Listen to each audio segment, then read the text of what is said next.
After I finished A Plague Tale Requiem, I sat in contemplative silence. There is a lot to process in its final chapters, and the tension of its events stayed with me for some time afterwards.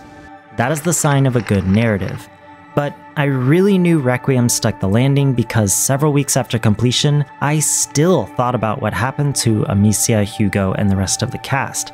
Not just in relation to the ending, but the entirety of A Plague Tale as a series. Amicia and Hugo's journey across these games is one of immense struggle in the face of unwinnable odds. It is a tale of enormous burden and of a peculiar and unfair destiny placed on the shoulders of two young, unprepared children. A Plague Tale Requiem is one of my favorite games, despite some glaring flaws, and when paired with its older, rougher sibling, A Plague Tale Innocence, the two titles rise to make a complete chronicle worth anyone's time and energy. Because I found the story so impactful, and because I don't know anyone to talk to who has played the series, I would like to explore the themes, mythology, and characters present in this duology. Needless to say, there will be plenty of spoilers, so do what you will with that information. This video will primarily cover the Prima Macula with some tertiary information and thoughts on a few topics surrounding it. If there is a good response to this exploration, I might delve into some other aspects of the games, but for now I don't want to stray too far from what I've laid out in this introduction. A couple more things before jumping in.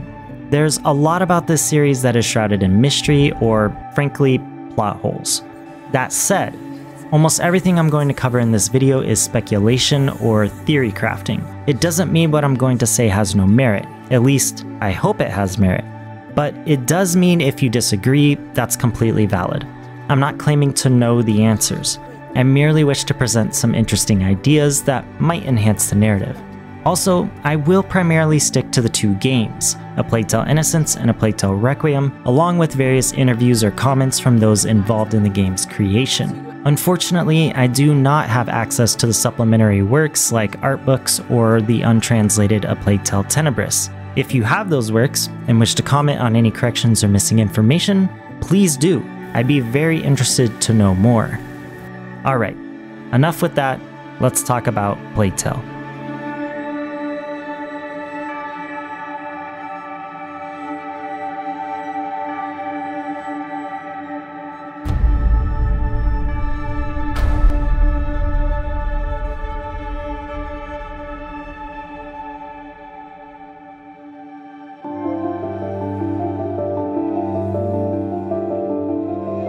In this section, I will discuss the basics of the Prima Macula and then move on to what alchemy is and how it relates to the narrative.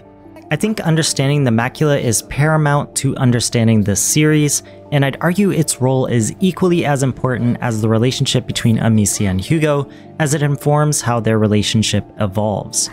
The first step to exploring the macula is to figure out what exactly it is, and unfortunately, this is impossible with the information available both in-game and otherwise. Asobo Studio, intentionally or not, keeps the origins and nature of the Prima Macula pretty vague. In interviews, the lead gameplay designer and director both stated that Innocence was supposed to be a one-off game, so it does kind of make sense why there is a bit of clunkiness to the Prima Macula's lore. All that said, I have some speculation as to its nature, how it functions, and how it interacts with the world, although it is going to take quite a lot of setup to get to that point. Before we get to that, let's go over some of the facts the player is given by the games. It exists within certain bloodlines around the world. It does not always show itself, it does lie dormant. It can be passed to others via blood. There are several confirmed phases to its progression: dormancy, the Great Break, original state, pre-threshold, first threshold, post-threshold. There are more than likely additional phases, but the names and characteristics are not fully explained. The progression can be slowed by an elixir recipe found in the Sanguinis Itinera. Per Lucas, it is a neutral force. There is no good or evil intent, only survival.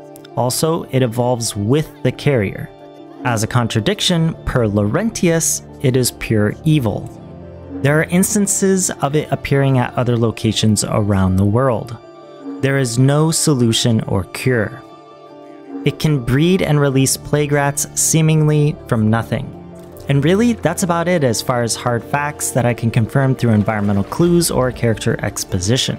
Before I go any further, I want to say that some of the muddiness around the Prima Macula comes from Vitalis and his receiving of the macula via Hugo's blood. I'm not going to spend time on this, as there are more important subjects to cover, but I would be remiss to neglect mentioning him. Personally, I thoroughly dislike Vitalis as a villain because of how he complicates the lore.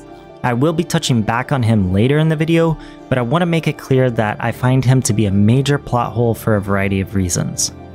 Having covered what I can confirm via the games or interviews, let's jump into what I can infer from its etymology and perceived intelligence.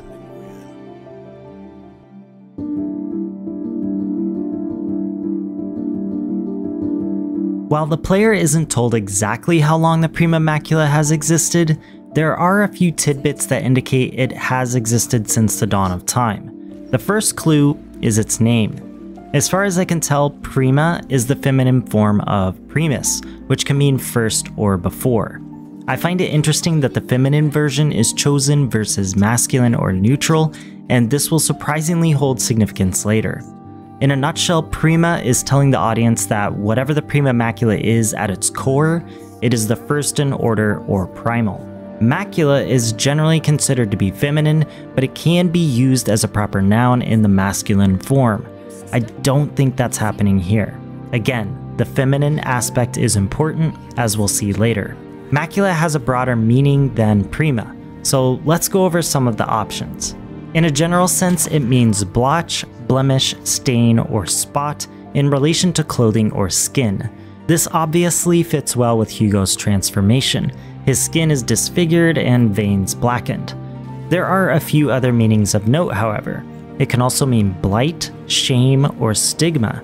These definitions, while not as direct as the first set, definitely paint a picture that lines up with what the player sees the Prima Macula as: a blight on the world and a shame or stigma on the families afflicted by it. Lastly, macula may have its roots in ancient Greek from the word, okay, here we go, zamao, which means to wipe or to cleanse. I'd say that's very accurate to what the plague does to populations. When put together, it is easy to come up with the definition given directly by the series, the first spot or the first corruption. One could also argue for the first cleanse, which I'm a fan of. It is a simple leap to go from these definitions, especially first corruption, to the idea of original sin, a core belief in some Christian sects, particularly Catholicism.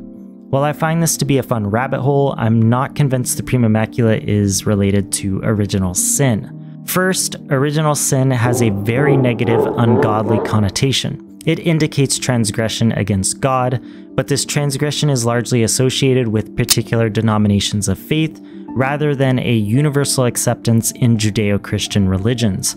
Because of this, I don't believe the Prima Macula has anything to do with this, despite some leanings towards it and the Christ-like imagery present surrounding the carrier. The Prima Macula is stated to be neutral by Lucas, although, as I pointed out earlier, Laurentius says the macula is evil, so, you know, take that for what it is. That said, I also believe the macula to be neutral, which I hope will become clear as the video progresses. This neutral inclination directly contradicts any connections to original sin, which inherently presents as evil. Additionally, having the macula be tied to Christian theology presents it as a Christian construct, which to me dampens its hold on humanity. Religion moves to the forefront of its power and existence, which the games don't really support. Another reason I find it hard to accept this as original sin is the prevalence of the macula around the world, which would make me think the Order, who created the name, merely adopted the local vernacular to describe what they saw. A Chinese or Nordic or Egyptian member of the Order might have a different name.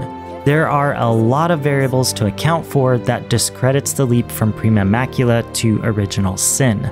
Doesn't mean it can't be this way, but there's not enough for me to swallow that pill.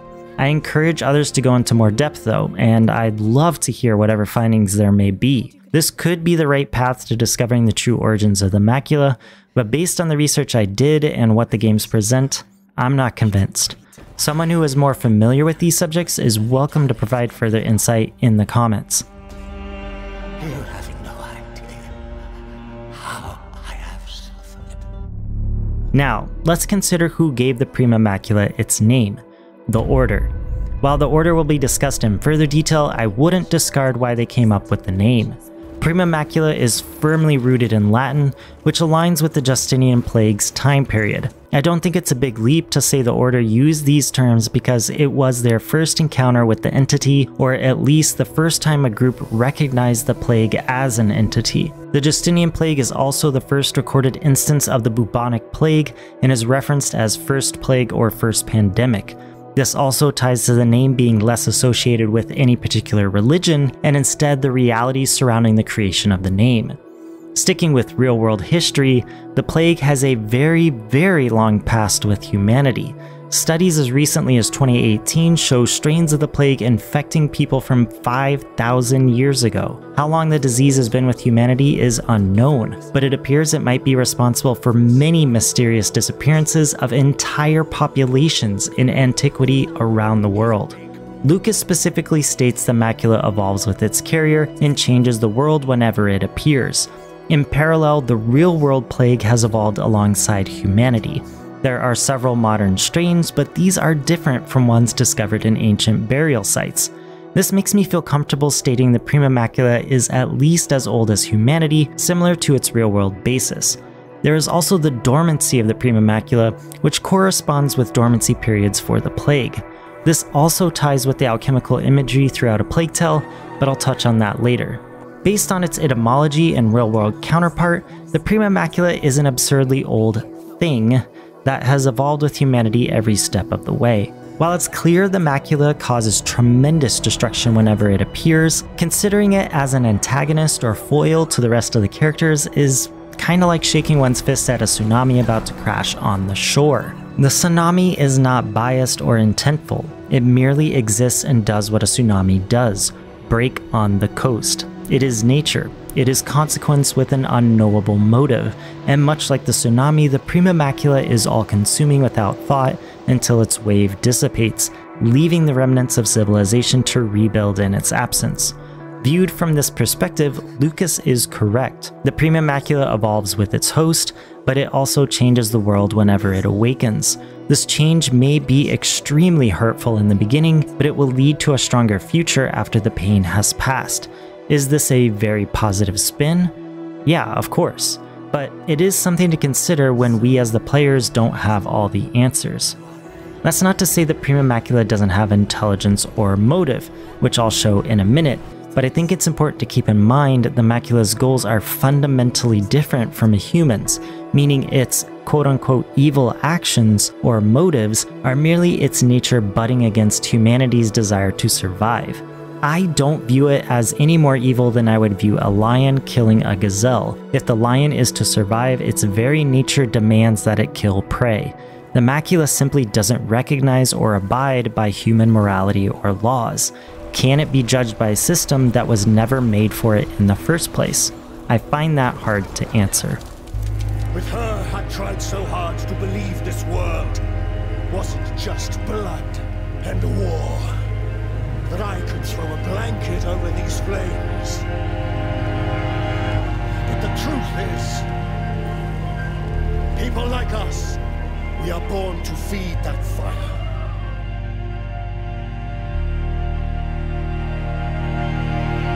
There is only one instance between both games that the intent or thoughts of the macula is clearly stated. And that's when Amicia, Hugo, and Lucas make their escape from the underground area after Beatrice's death. Here, the macula using Hugo repeatedly states, "I'm home" or "I'm waiting," which makes perfect sense considering the circumstances. Outside of this, the intelligence and linguistic capabilities of the Prima Macula have to be inferred by context. I had prepared a long list of instances that show intelligence, but there are really only two I wish to talk about in any depth: the dream and Beatrice's death. I'm going to go into a tremendous amount of detail for Hugo's dream later in the video, but for now I want to focus on two aspects: the music and the very last scene. I don't think I'm blowing anyone's mind by saying the music in both games, but especially Requiem, is very important. Not only does the music cue the player to in-game threats, but it often tells the emotions or settings of the characters, and that includes the macula. Everyone is familiar with the macula stinger.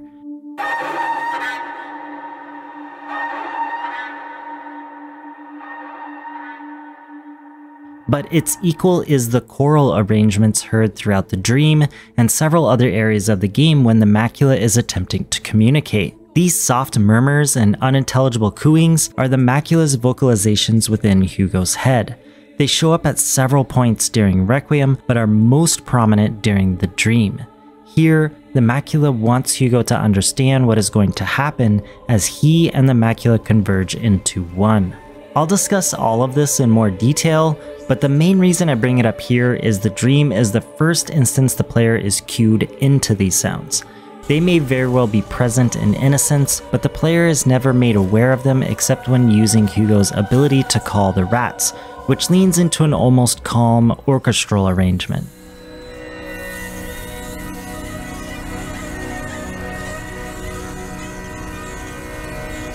I don't think it's a coincidence that the music surrounding the macula when Hugo willingly interacts with it is pleasurable, compared to the stingers we know it could do. The main point is to show the macula understands how frightening it must appear to a human, let alone a child, and is trying to soothe its host.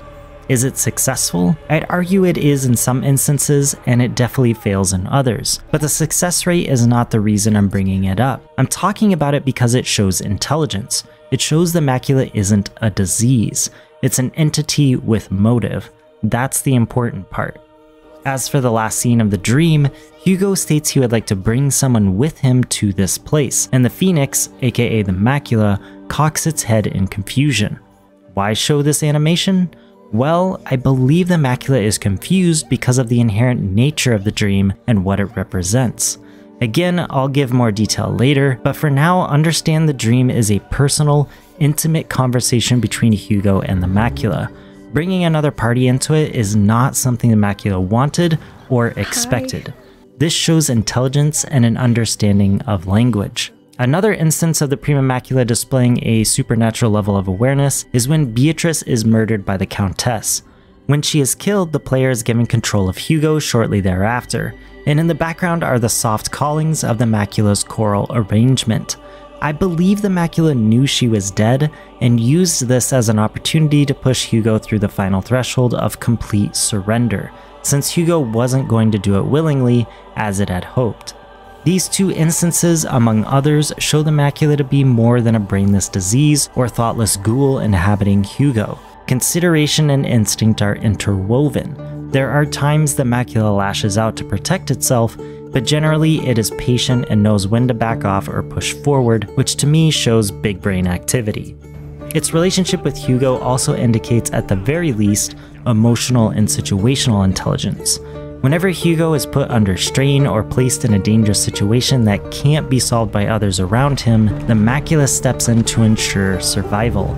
Examples include Hugo and Amicia's escape from the Rune estate, the conflicts leading up to and including the battle with Vitalis, the encounter with the beekeepers, Vaudon's experimentation, Amicia's incapacitation from her concussion. You get the idea. During these moments, the music will often hint at the macula calling to Hugo, as if it was telling him to summon the rats. There are even moments when the music indicates the macula is trying to calm or comfort Hugo in these times of distress. The typical macula stingers are softer and choral voices might be heard. I read these shifts as the macula trying to empathize with or care for him, even if for selfish reasons.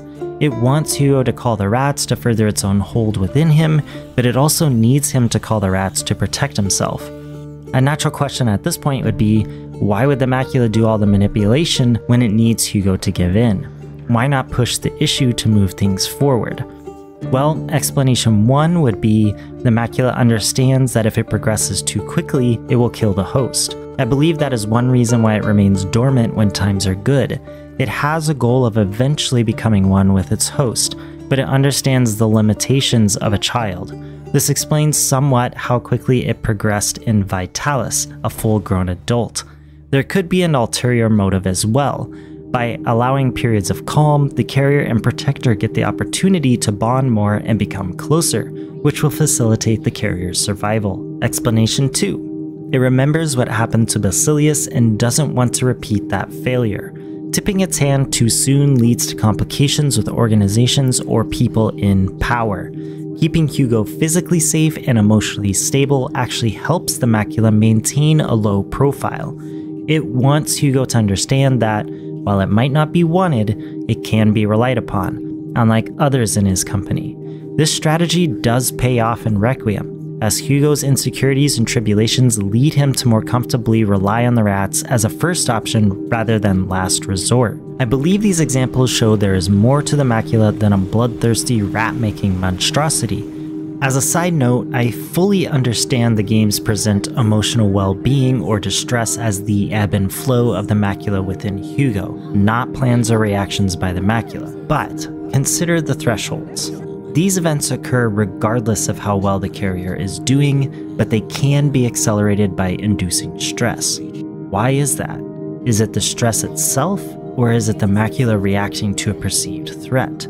Each time a threshold is surpassed by Hugo, he is put under tremendous or dangerous strain.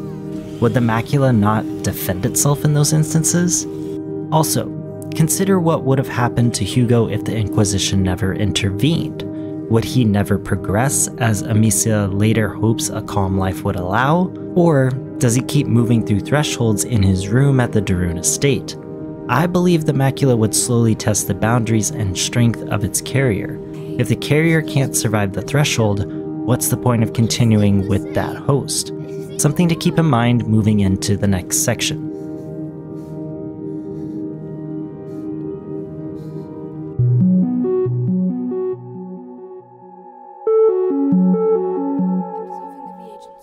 To begin, what is alchemy? What are its goals, and what symbols or systems are pertinent to a Plague Tale? Alchemy's primary goal is the creation of the Philosopher's Stone. This process is called the Great Work or Magnum Opus. The goal is to create the Prima Materia, the base material of which all matter is created, to form the stone. The stone is said to possess a variety of abilities, including immortality, rejuvenation, or converting any metal to gold or silver. This process takes place over 4 phases: Nigredo, Albedo, Citrinitas, and Rubedo. These phases are associated with the colors black, white, yellow, and red, respectively. There are, however, 2 other forms of alchemy called alchemical philosophy, or sometimes called hermetic alchemy, and psychological alchemy, which was popularized by Carl Jung. The first form takes the properties and processes of traditional alchemy and applies them to a person's inward journey toward truth or purity in relation to God. And the second form is part of the long process of growth and maturation of an individual. In brief, I will go over all versions, as they are important to a Plague Tale, but note that I will be circling back and referencing this information in more detail as I move through this video. Nigredo is the process of putrefaction or decomposition. This can be viewed as the breaking down of something into its most basic form.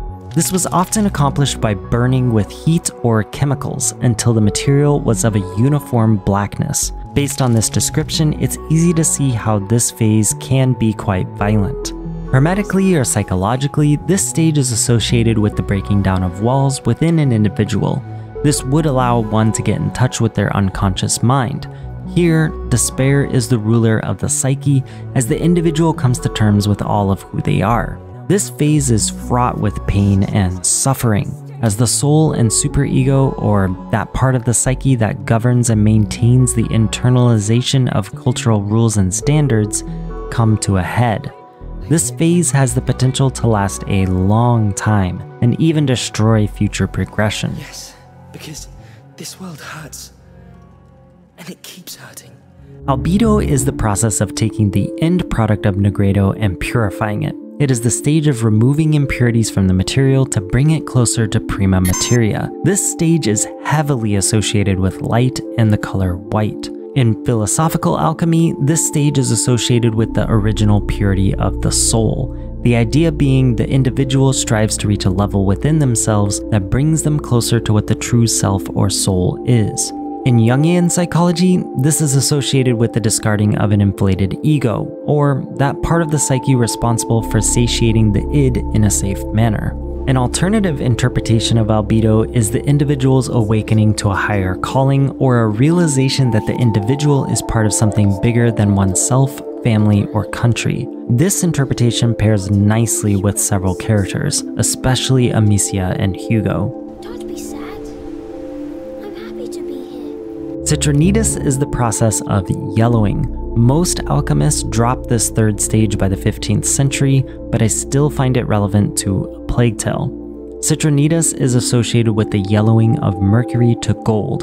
It is often represented by the merging of the sun and moon, or the removal of the glowing light of the moon by the inherent sunlight of a powerful inner soul. It can be seen as the first stage of Rubedo. There are changes associated with this stage in Jungian and Hermetic alchemy, but most of them honestly aren't worth mentioning here. The only one I somewhat consider relevant is Jung's emergence of the wise old man archetype, but I'm not going to go into that here. Feel free to delve into the subject if you want more details, as it is pretty interesting, but the connection to the games is limited in my opinion. Before we move on from Citrinitas, I want to point out that the order's symbol only shows 3 circles or sections, presumably Nigredo, Albedo, and Rubedo. Even the reliefs found throughout both games only show 3. This could be because the order is ahead of the curve of Europe's typical alchemists, or that they are missing a major facet of the Prima Macula and its process. Or it could be the art team thought the symbol looked cool. You know, take what you want from that. Lastly, Rubedo is the final stage of the alchemical process. At this point, the goal of creating the Philosopher's Stone is reached, and a clear red gemstone is the result. From here, immortality, unlimited wealth, and purified health await the alchemist. The great work is complete. This stage is often represented by, drumroll please, the Phoenix. From the psychoanalysis and hermetic perspective, this is the stage where an individual has become whole. In other words, all of the internal conflicts are resolved and a new personality is formed and presented to the world. The individual is finally at peace, their body, mind, and soul coexisting or melded into one. The true nature of the individual is revealed. In all versions, Rubedo is the final phase and is irreversible. The damage and rebuilding over the course of the great work are too extensive to consider returning to prima materia.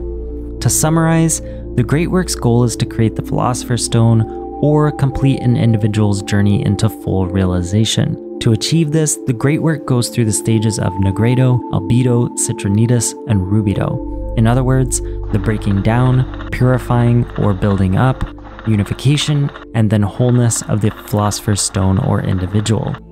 Now that we've sorted all of that out, let's backtrack a little to the Phoenix. All phases of the magnum opus are represented by birds. The most important of these is the Phoenix, which is associated with Rubedo and Prima Materia. Side note, remember how Hugo switches to collecting bird feathers from flowers? Don't think that's a random choice by Asobo. The Phoenix is said to live for 500 to 1,000 years or more, and near its death it will build a nest of myrrh twigs and ignite itself. When nothing but ashes remain, a new Phoenix will arise, or, in some stories, a Phoenix egg will appear. Regardless, the Phoenix is reborn to live as long as its predecessor did. The Phoenix represents a completion of the great work physically and psychologically. It is the union of all necessary elements to create the Philosopher's Stone, or the union of the mind, body, and spirit to be born anew into the world. Remember, Citrinitas and Rubedo represent the sun and moon coming together to form a new whole. Keep this in mind. Now that the groundwork is laid, let's dive into how all of this relates to the dream and the series as a whole.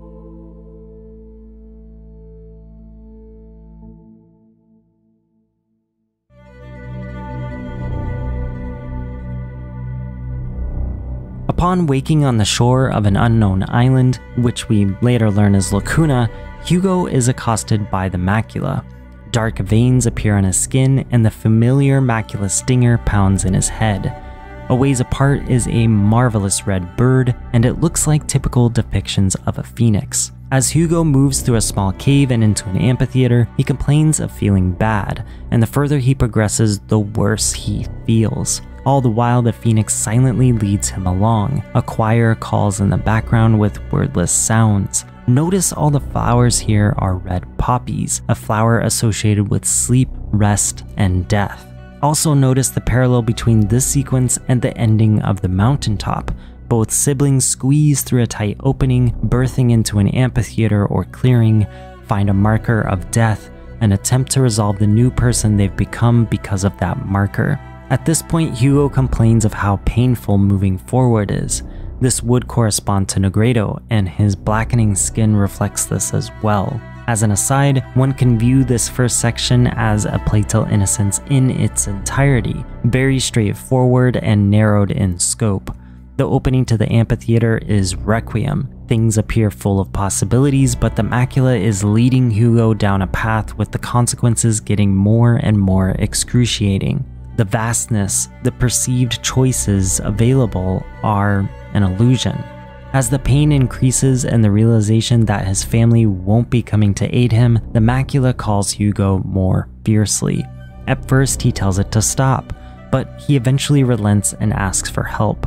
In the center of the amphitheater is a tree, which appears to be a weeping willow surrounded by water. This scene is a facsimile to the Rune family crest and the ending of the game, and the idea of the phoenix's rebirth and death atop a nest of myrrh twigs. As the situation becomes more dire, the Macula asks more from Hugo, and he declines.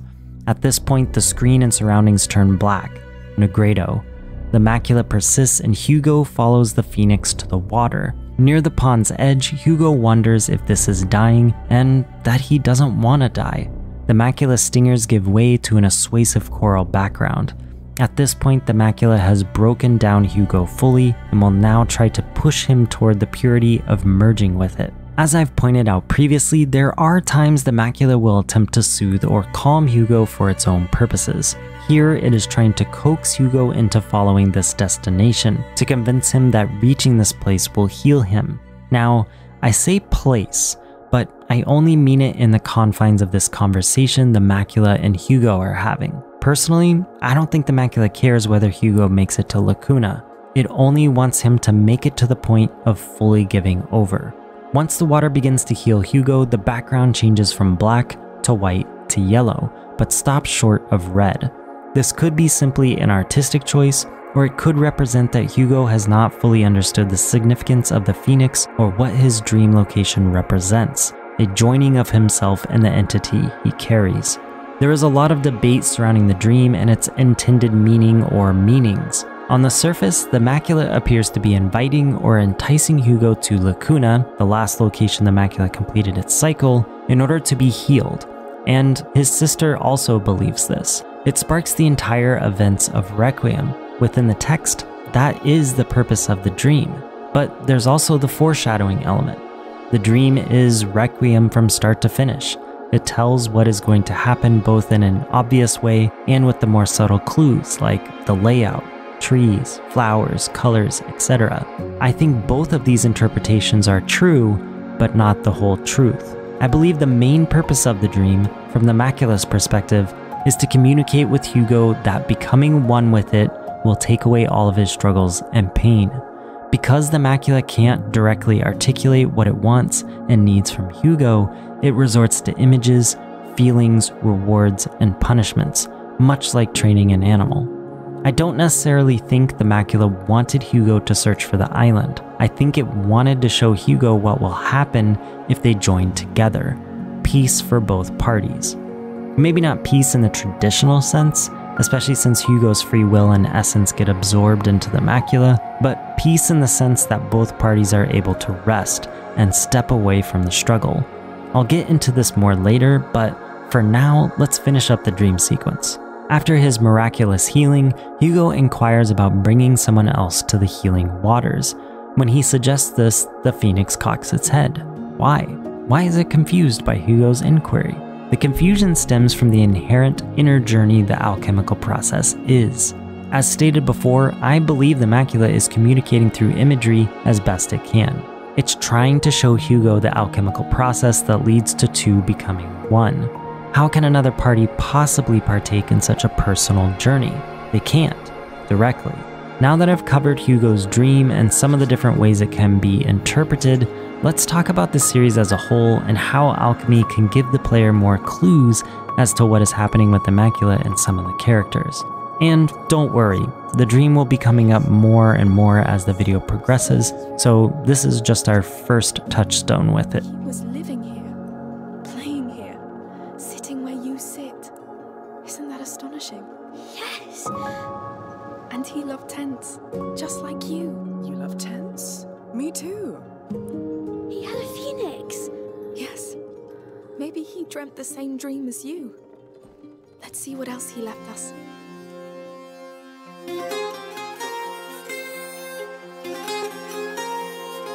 In this section, I'm going to cover some of the symbolism found throughout the series and pair that with the groundwork of alchemy and the dream presented in the previous chapter. The main focus is going to be on the symbols surrounding the Rune family, the ending of the game, and finally answering a few questions surrounding the Prima Macula.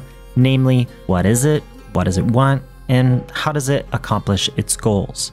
Keep in mind that while I'll largely focus on these subjects, expect tangents interspersed as most of the puzzle pieces start to fall into place.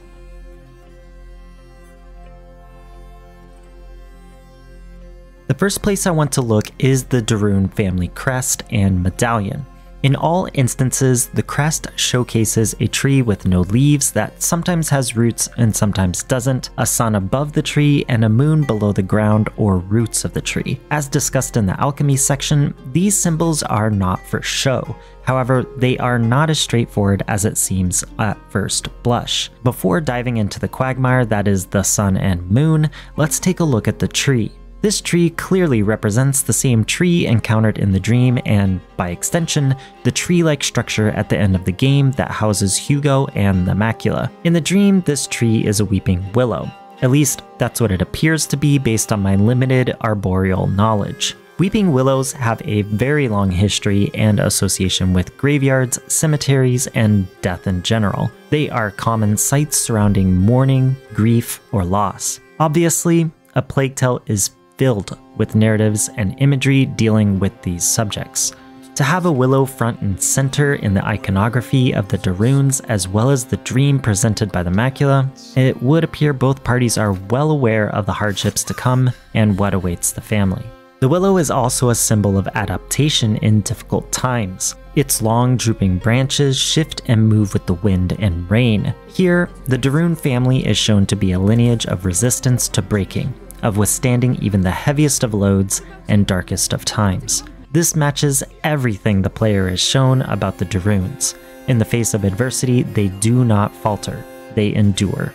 Amicia says as much in her eulogy to Hugo in the final chapter, fittingly titled Legacy of Rune Family. Because the tree represents the final melding of Hugo and the Macula, it's easy to correlate the same properties of death, adaptation, and resilience to the Macula. It survives because it evolves over time, just like Lucas said. While the Rune crest does not show what surrounds the tree, the dream does show a pool of clear water. In alchemy, water is a sign of rebirth and rejuvenation, as well as the element mercury.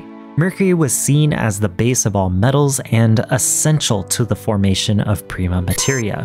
Its association with water arises from the belief that mercury is a water element, and in particular, a combination of fire and water elements. This combination is seen as transcendent of life and death. So when the pool of healing water and weeping willow are intermixed, death and life are present at the same time. It is important to note water and mercury are distinctly feminine for alchemists. Now, for good measure, there are red poppies surrounding the tree and water, which, as I stated earlier, represents peace in death. A sense of never-ending cycles prevails over all of these symbols in the dream's amphitheater. Going a step further, the phoenix also represents these ideas. Taken as a whole between the dream and Rune coat of arms, it's clear the family and Macula are intertwined forever. One does not continue without the other, and even if one should fade or die, they will return in time. I believe this cycle is crucial to understanding not only the Macula, but the themes of A Plague Tale. The hardships its characters bear are immense. However, they are, in the grand scheme of humanity, temporary hardships. The cycle moves forward. The characters move forward. It is only when people resist this cycle that pain presides over their lives. Like the willow, the characters, especially Amicia and Hugo, only find peace when they bend and sway with the cycle, when they accept that which cannot be changed. For Amicia, it is accepting that fighting, brute force, and protecting Hugo from the world will not save him, and only harm her own growth as a person. To survive, she must let go of her desire to fight the future staring her down, even if it is a future filled with a result she doesn't want. For Hugo, it is accepting there is no cure for his dark passenger, that the only way he will find rest is in death. There are times he understands this, but he's also a young child, and fear can motivate denial like few emotions can. These are harsh lessons both characters eventually learn. You must come, Amicia. Come where? The island. You'll be healed there too. Healed? Well, that would be nice, I'm sure. It will be.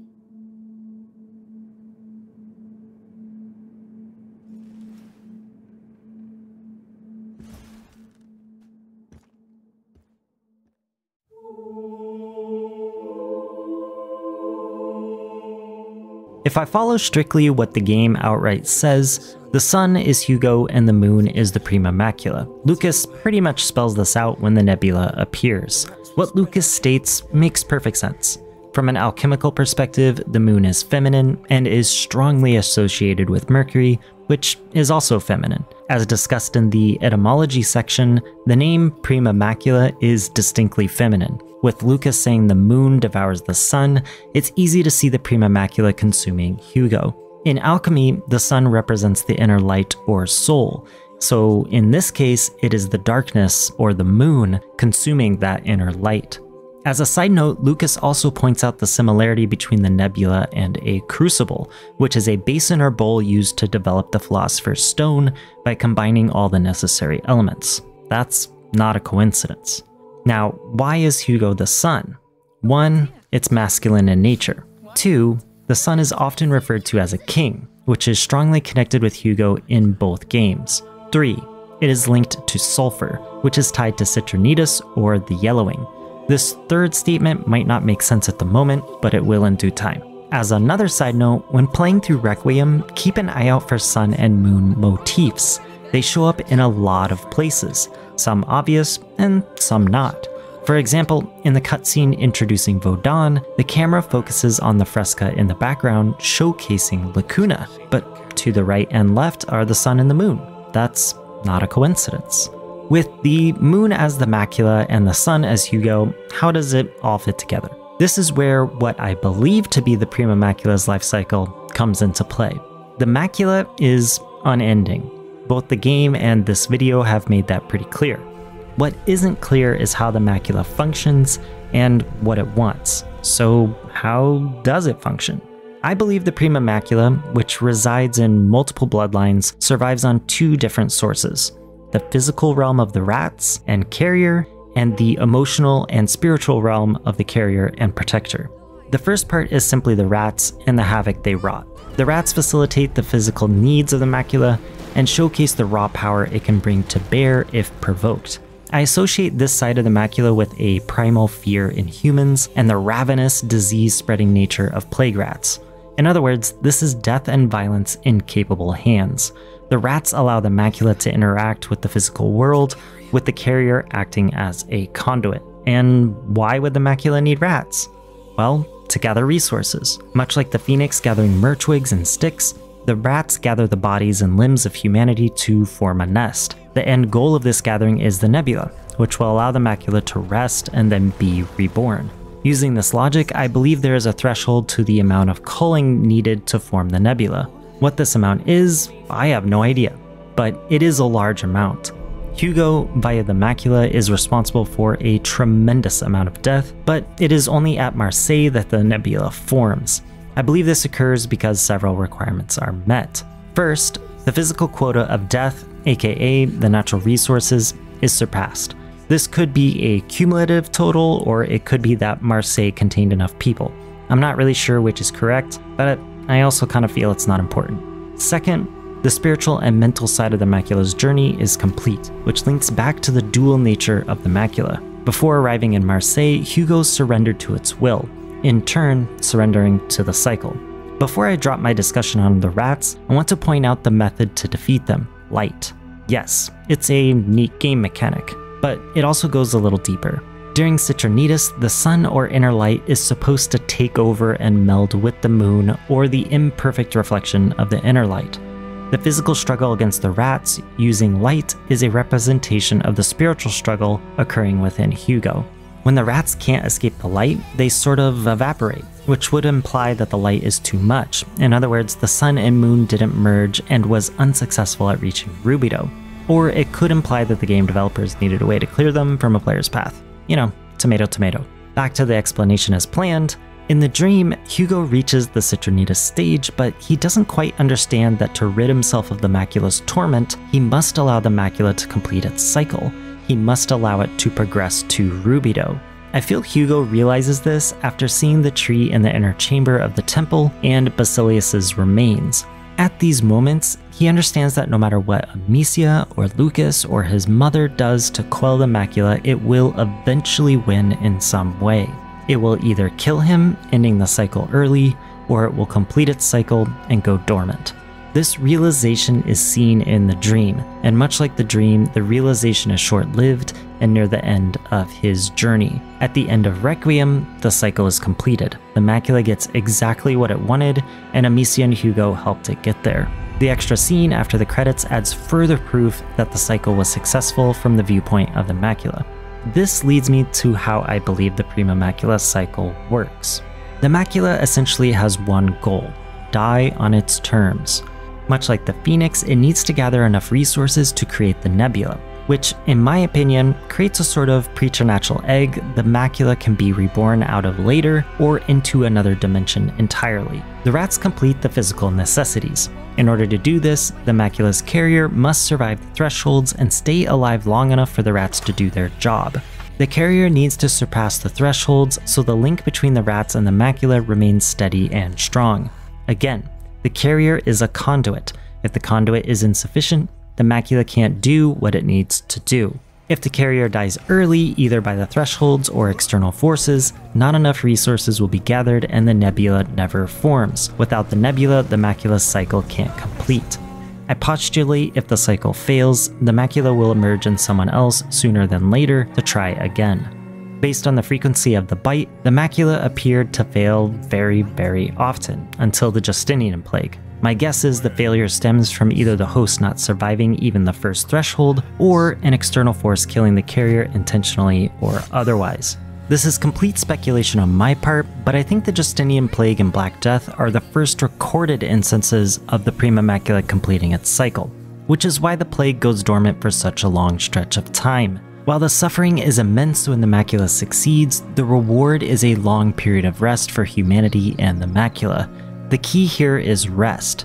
I don't think the Macula enjoys being trapped in a human. Much like the larva of a lot of insects, it simply gestates inside the carrier until the physical, mental, and spiritual conditions are right for it to move on. This brings me back to the other conditions beyond the physical needs. Much like the Great Work, I believe the Macula operates in stages or phases that mirror Nigredo, Albedo, Citrinitas, and Rubedo.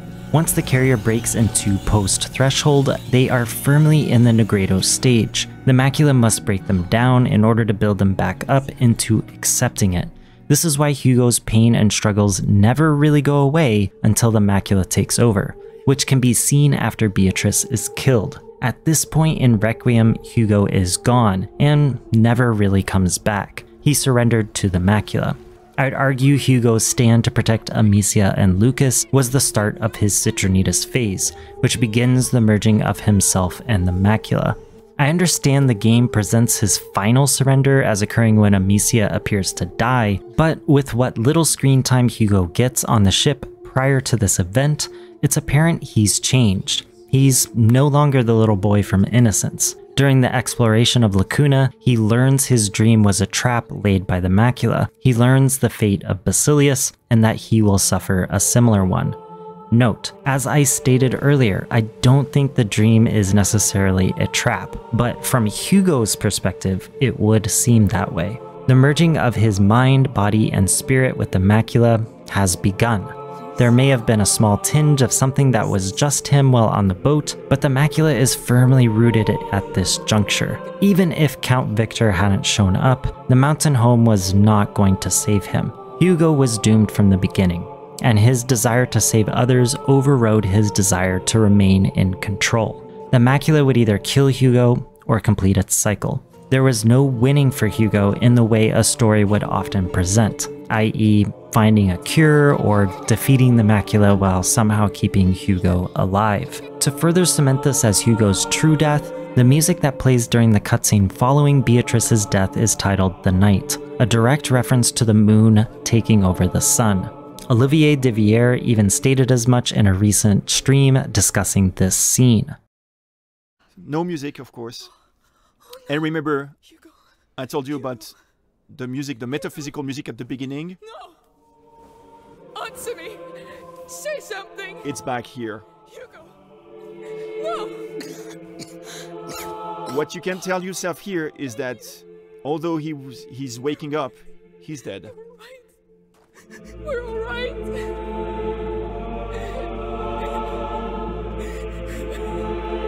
That's when Hugo dies.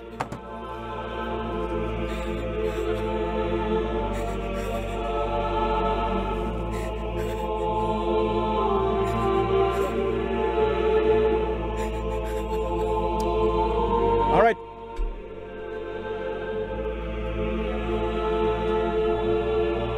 I hope you had a good time. It's a difficult game to go through. I know, we've been there ourselves. I know a lot of people believe Hugo might be alive for various reasons, or that Hugo is killed by Amicia, but that's simply not true. Hugo, for all intents and purposes, dies here. His transformation from Nigredo to Albedo to Citrinitas is done. Once he entered the third phase and allowed the macula to take over so deeply, it was over. The macula began its Rubedo phase, and as I stated before, Rubedo is irreversible. He and the macula are becoming one, and once this process begins, Hugo no longer exists. He died saving Amicia and Lucas and avenging his mother. The final stage, Rubedo, occurs upon Hugo's physical body while strapped to the nebula. His body at this point is merely a conduit for the macula, which has finally achieved wholeness. It is complete and ready to die. Having secured the destruction and material it needs, as well as the surrender of the carrier in mind and spirit, the only thing left for it to do is die in order to rest and begin the cycle anew. Now, I'm not going to pretend I know exactly why it needs the carrier's surrender, but I have 3 ideas. The first is the simplicity of controlling the carrier and by extension, better control of the rats and people around it. This is a survival tactic. Controlling the rats in any meaningful way only occurs via the carrier, so getting the cooperation of the carrier would be ideal. The second idea relates to the magnum opus. To reach Rubedo, the macula must become whole, and while this is probably a very positive spin on things, becoming whole means melding with the carrier willingly, in some regard. If the carrier never gives an inch with the macula, I believe the whole cycle falls apart, and the macula would need to start over in another carrier, which, as I stated before, it doesn't want to do. It wants to complete its cycle and then rest. I believe it spends so much time trying to manipulate, punish, or encourage the carrier to do certain things to ensure the carrier wants to become one with it. That is the end goal of the macula. Become one with the carrier so it can build the nebula and then rest in some fashion afterward. This is in line with psychological alchemy. The Citrinitas phase is all about the merging of potentially conflicting thoughts and emotions to hammer out the imperfections to form a complete whole. Much like a person struggling with their self-identity, the macula can't steamroll the carrier into cooperation. Both sides must meet in some way. In a much darker take, the macula uses Hugo's mind and soul as some sort of material to create the supernatural nebula. Hugo is consumed, mind, body, and soul. But in some bizarre way, the macula can only do this if the carrier gives in. This version of events doesn't sit well with me, but I won't discount it simply because I don't enjoy the thought of Hugo's mind and soul getting ripped apart and used for the Nebula. Again, this is all speculation, but it does make some sense to me. It's here I want to talk about Amicia's role in the cycle, and then I'll wrap up all the Macula talk by discussing what I think the Macula actually is. What you and this Vonda did to Hugo. Mother, shutting him away and keeping up with this torture will kill him. He's a child. He's a victim of all this too. He's my child. We are not enemies, Amicia. I know you love Hugo dearly, and I know you two share a bond that I cannot truly understand. But you need to open your eyes. What happened back there will happen again. You're right. You just don't understand.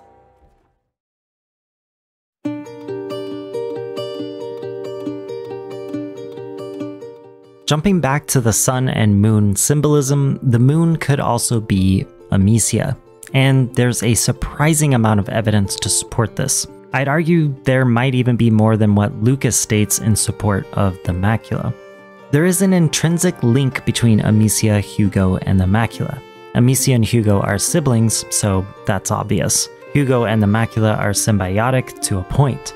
But what about Amicia and the Macula? One might assume the link between these two is strictly related to her role as protector, but I want to point out that the role of protector was created and named by the Order.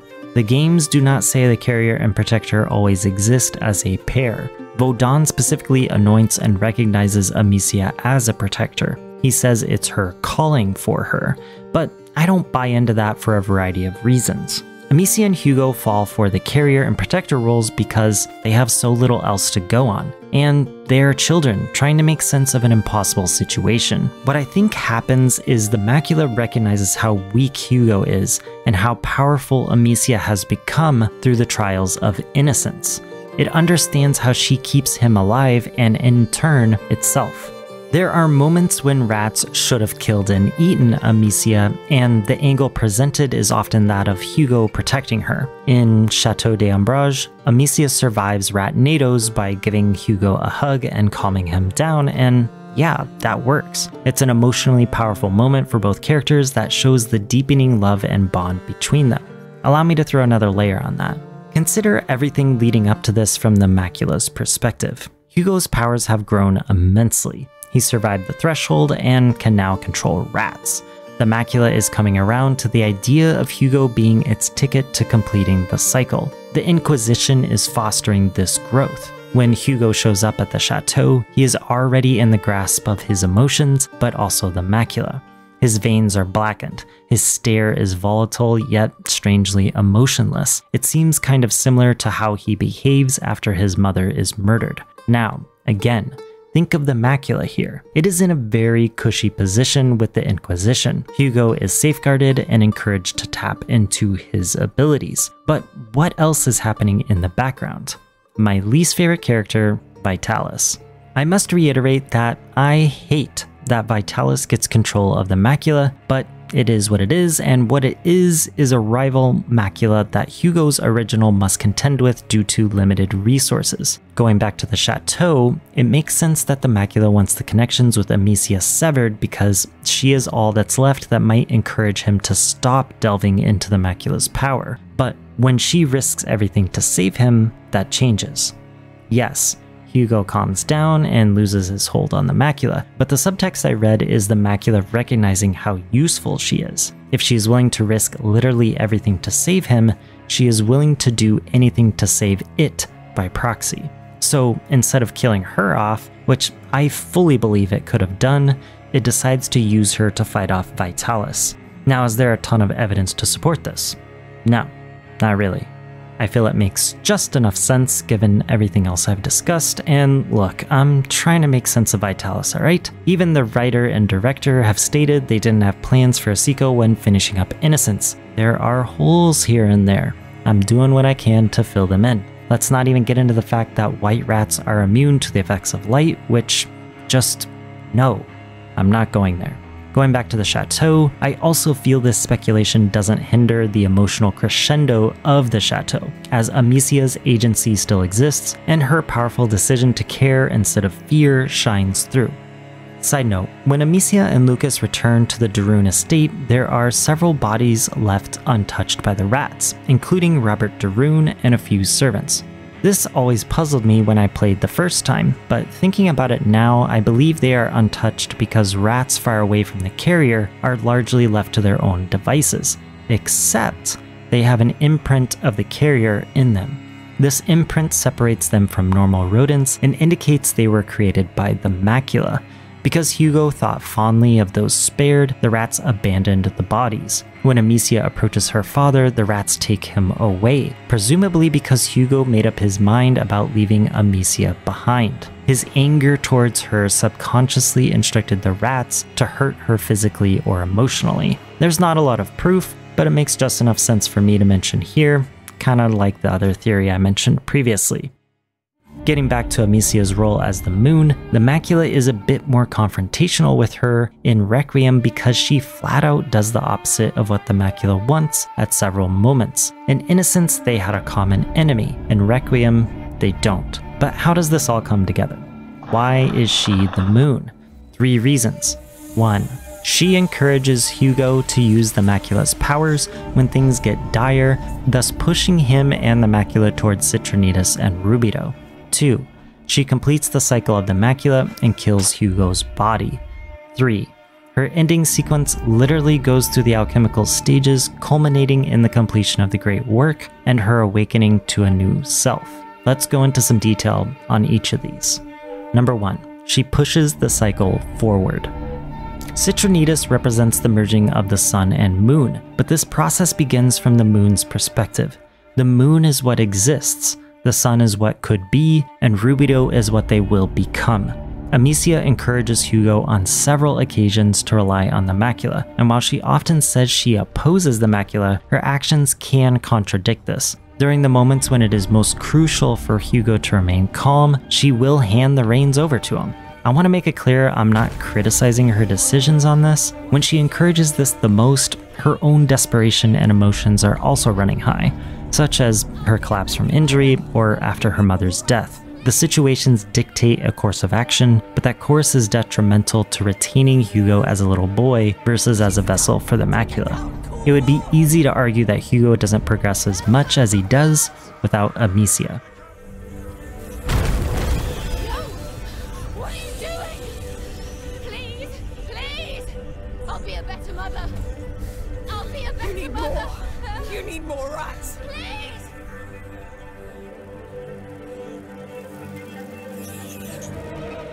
She's stuck.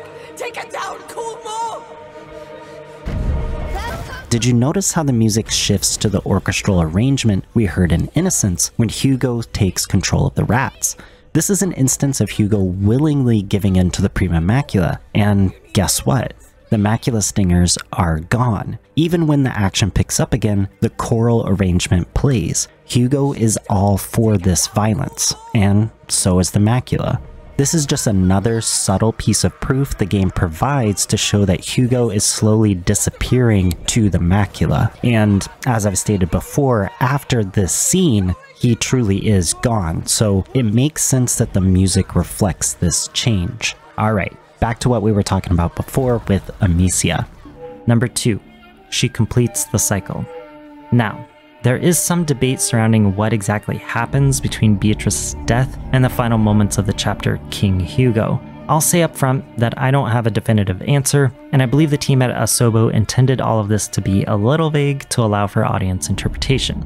That said, I'd like to present my version of events and why Amicia is the one who actually finishes the cycle for the Macula. Starting from Beatrice's death, I believe Hugo, the person, dies in spirit and mind, leaving a husk. I've stated previously why I think this is, and everything I've said before remains in effect. There is definitely some sort of residual of him, but it is fleeting and sparse. For all intents and purposes, Hugo dies shortly after his mother's death. With the Macula in charge and all the necessary resources available, it creates the Nebula. which will facilitate its death and subsequent reincarnation at a later date. And once again, I'm back to major speculation, which is not different from the rest of the video. Now, some believe with good evidence, indicated by the splash screen for the chapter, that Hugo's last-ditch effort to end his suffering is to reach out to Amicia and Lucas through the nebula and ask for euthanasia. This makes perfect sense considering the dreamlike qualities of the nebula and the odds that there is a little bit of Hugo left apart from the macula. In this scenario, Amicia completes the cycle by killing Hugo, ending the macula's destruction early, but not necessarily preventing anything other than the level of agony Hugo endures. An alternate scenario has the macula contributing much more to its own demise, which fits nicely with the Phoenix motif. Here, the macula either creates the Hugo dream for Amicia and Lucas to follow, showing a high degree of intelligence and manipulation, or it allows the last remnants of Hugo to reach out solely for the purpose of enticing its destruction, or, in a combination of the two, the macula uses the last remnants of Hugo's mind and spirit, along with the emotions of Amicia and Hugo, to create a scenario that pushes both of them forward. Now, I believe the correct version is the last one I mentioned. The macula uses the information gathered from the last bit of Hugo and the emotions of Amicia and Lucas to craft a dream that encourages the pair to finish the great work. Both the composer, Olivier Deviere, and Amicia's actress, Charlotte McBurney, have called this section of the game the Nightmare, which further supports this. Let me explain. For whatever reason, the macula needs to die once the nebula is created. I have an idea as to why, but I'll save that for when I explain what I think the macula is. At any rate, the macula needs its host to die. It needs the sun to merge in a submissive position to the moon to reach the final stage of Rubedo or wholeness. Recall that Basilius submitted to the macula, and the audience assumes he died due to dehydration, starvation, and thresholds. That is a horrible way to go. Also recall that Aelia did everything she could to reach Basilius. Amicia, Hugo, and Sophia assume she tried to reach him to protect him from the macula and the order, but I think the macula called to her in an attempt to kill itself or prevent a premature death via threshold. Because she didn't make it, Basilius, and in turn the macula, had to suffer through the excruciating process of starvation and dehydration. I believe the macula remembers this and is doing what it can to avoid a demise of the same nature. Remember, the macula does not want to be in its host. It can't be in full control while in its host. Imagine someone else controlling your body, trying to suppress your emotions and fight against your very nature. That is probably what the macula is going through. I'm not saying this to create sympathy for it, but I think it's important to keep these ideas in mind when exploring why the macula does what it does.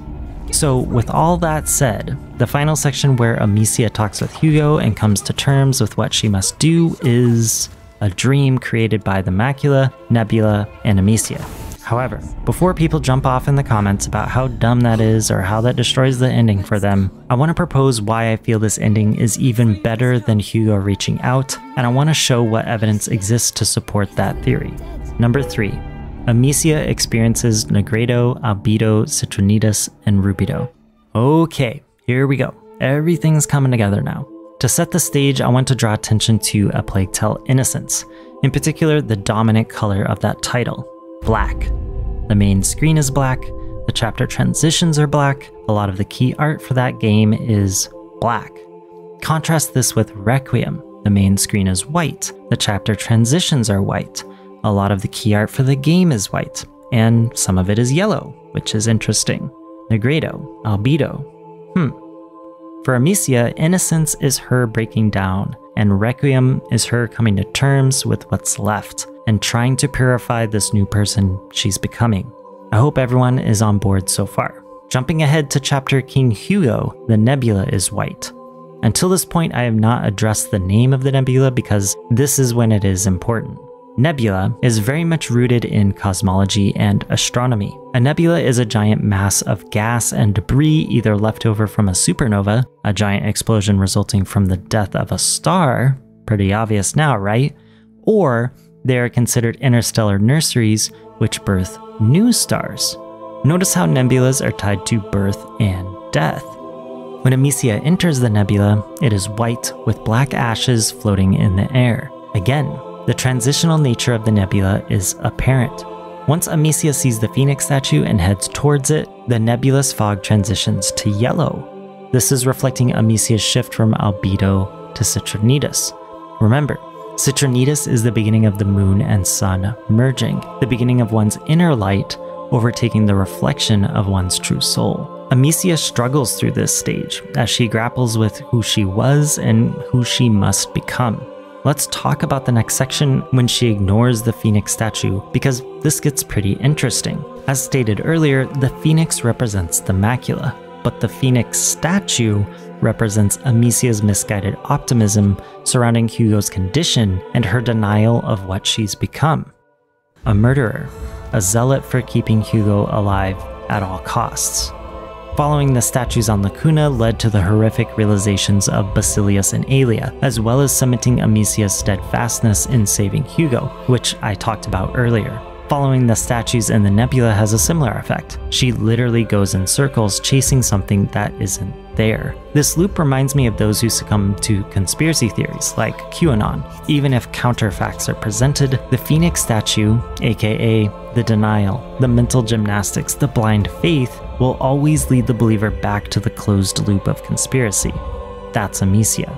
It is only when she turns away from the statues that the game progresses. It's important to note the shade of yellow deepens to orange at this point. She is getting closer to actualization of her true self, of the truth she's denied for so long. Surrounded by the deaths she's caused, Amicia has a choice of surrendering to who she really is, or fighting tooth and nail to protect an image of who she thinks she is. The protector. The big sister willing to do anything to save her little brother, the savior. She is some of those things, but it is not her whole. They do not resolve her inner conflicts and trauma. Her worldview is intrinsically linked to this internal struggle. The Nebula conjures this struggle, and I think the Macula feeds this struggle, much like Amicia fed HUGO'S against the Macula. As Amicia surrenders to her enemies, or in other words, her inner echo chambers of destruction, the color of everything firmly roots in a deep orange bordering on red. She is getting close to realizing who she is and what she must do to save her brother, herself, and, ironically, the Macula. Now, there is debate surrounding whether Hugo is really talking to Amicia throughout this next section, and my belief is very strongly in the camp of him not existing here. There are quite a few factors to consider that I feel illustrate why this touching reunion doesn't actually happen. At least, not how some people seem to think. Everything in the Nebula from the moment Amicia steps into the fog is for her only. I imagine Lucas is going through a similar journey, but what the player sees is just for her. There are a lot of clues indicating this, with probably the biggest one being the music. The music that plays throughout the sequence is very ethereal and floaty until Hugo speaks. At that moment, the track Up There begins. This track is a remix of sorts of Beyond the Horizon, the track which plays during Amicia's nightmare sequence in A Plague Tale: Innocence. The composer, Olivier Deviere, comments on this during his playthrough. But Hugo will start talking to you. And the idea is that when Hugo starts talking to you, Hugo, this is the beginning of the end. And even the footsteps of Amicia, when Hugo will start talking, will go away and the music will take over everything. And the music is the same music as in Innocence, when Amicia is in her bad dream. did you put them here, Hugo? No. You did. Hugo! Oh, thank the Lord! Where are you? I'm here. I'm close. I can't see you! No more footsteps But you're almost. still looking back. Those birds are the only thing here! They're showing the way, aren't they? We tried that way, Amicia, and it was a So lot. now Hugo and Amicia are into this conversation. Combine this with the surreal nature of everything that occurs, and I don't feel it's a bold statement to say that this is, in some form, a reality created by Amicia via the Nebula. Whether that reality is real as any other or simply a dream in her head is difficult to say, and honestly I don't think that's important. What is important is that Amicia thinks it's real.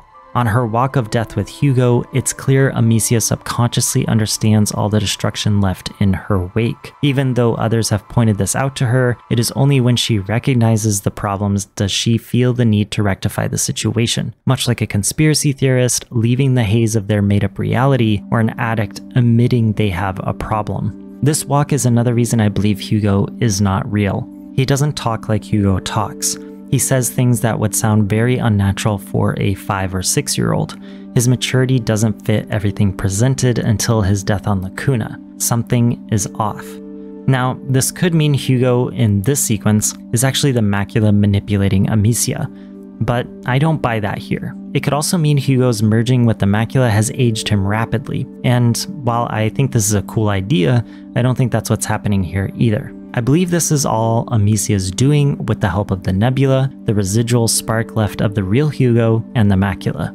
The Hugo presented here, even down to his new outfit, is the future version of him Amicia hoped he'd have.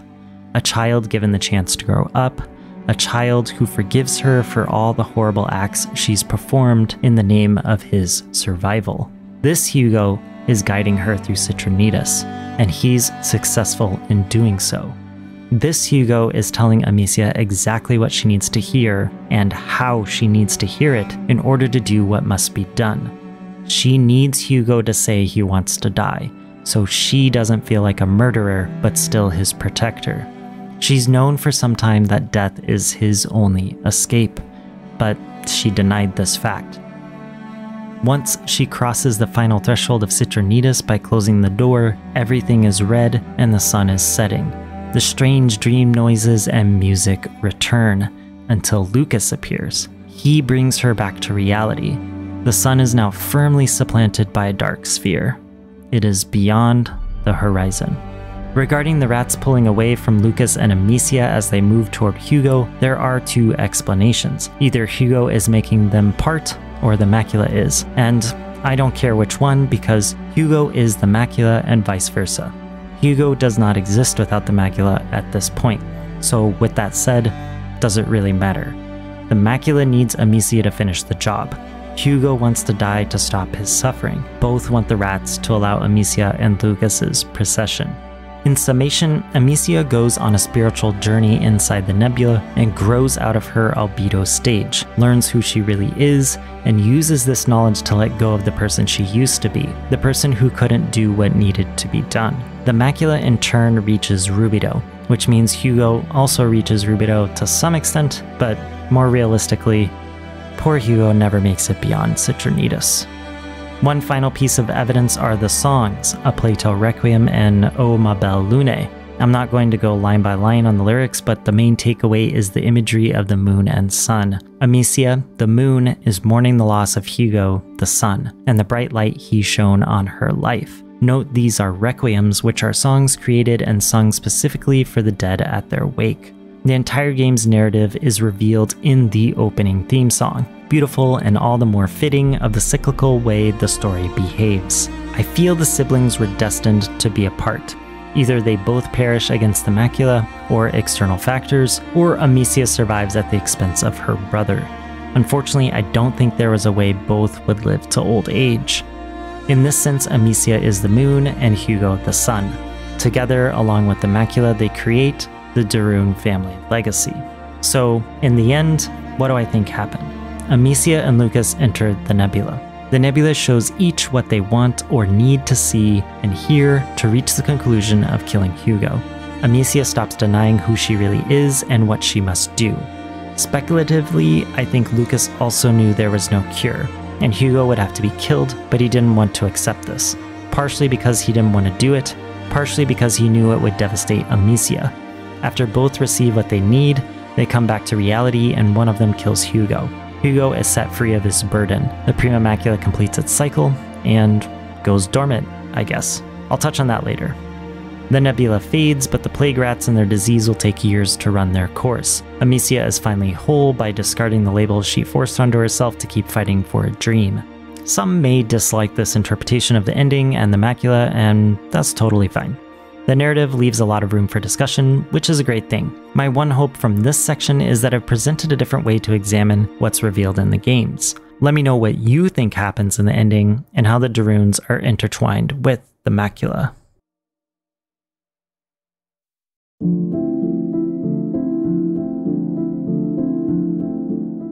I think it goes without saying, but I'll say it anyway. I don't know definitively what the Macula is. No one outside Asobo Studio does, and I have a feeling even the writer doesn't have it fully pegged down. But as I stated a long time ago in this video, I'm going to give it my best shot at explaining it. To be blunt, I think the Prima Macula is an entity not unlike cosmic horrors presented in various H.P. Lovecraft stories, such as Color Out of Space. But unlike the unfathomable minds of creatures like Cthulhu and its ilk, the Macula is more intimate. Since it resides within humans, it undoubtedly shares some commonalities with them. I think what makes the Macula interesting is it could be something supernatural or entirely foreign, living with humanity for thousands of years. The Macula could be doing what it does for a reason. It could be guiding humanity or culling out large swathes to keep things in check. In that sense, it is a caretaker of sorts. It could also be performing its cycles because that is its natural way. There's really no end to the reasons the Prima Macula exists or does what it does. The main facts, it's symbiotic, widespread, intelligent, reactive, deadly, supernatural, and unending, lead itself to a boogeyman-like figure spoken about in hushed tones or musty tomes in dank secret cellars. Its enigmatic, illusory nature makes it threatening by default. Even Hugo, whose entire life revolved around the Macula, couldn't discern anything directly from it. On that note, I believe the Order is actually a cult who worships the Prima Macula because they believe it is an ancient one or elder god of some kind. Very little about what they've done for Amicia or Hugo or Basilius and Aelia makes me believe they are righteous. I think they prey on families suffering from the Macula and try to prolong the carrier's life only to study the Macula more. Perhaps they feel they can control it. Perhaps they want to experience the epiphanies of the Nebula. Perhaps they want to figure out how it resurfaces time and again and use that knowledge to become immortal. Regardless of the motive, I don't trust the Order at all. I bring up the Order because they remind me of the cults often seen in H.P. Lovecraft's writings. These cults hide under various guises, but in reality are furthering the darker objective. This lends a little more credence to the Macula being otherworldly or multi-dimensional. Perhaps the Nebula allows it to escape the confines of its carrier and return to its world. There's really no knowing. All of that said, I don't think the cycle changes much from the mythical Phoenix. There is too much symbolism scattered throughout the games. In some way, the Macula must become whole with its carrier, create the Nebula, and then die. Perhaps that is why the plague is so rare. The conditions have to be just right. I imagine 99% of the time the Macula awakens, its host is killed by the first threshold or a frightened friend or a family member. In a lot of ways, Amicia is the sole reason the Macula succeeds. She almost single-handedly keeps Hugo out of harm's way long enough to get through the final threshold of surrender. Perhaps that is why she survives a lot of her encounters with the rats when others did not. I have a feeling this section might be a bit disappointing. Despite all I've discussed in this video, I'm really no closer to an answer than anyone else, but I suppose that's the only real conclusion one can reach without more concrete evidence provided by the developers.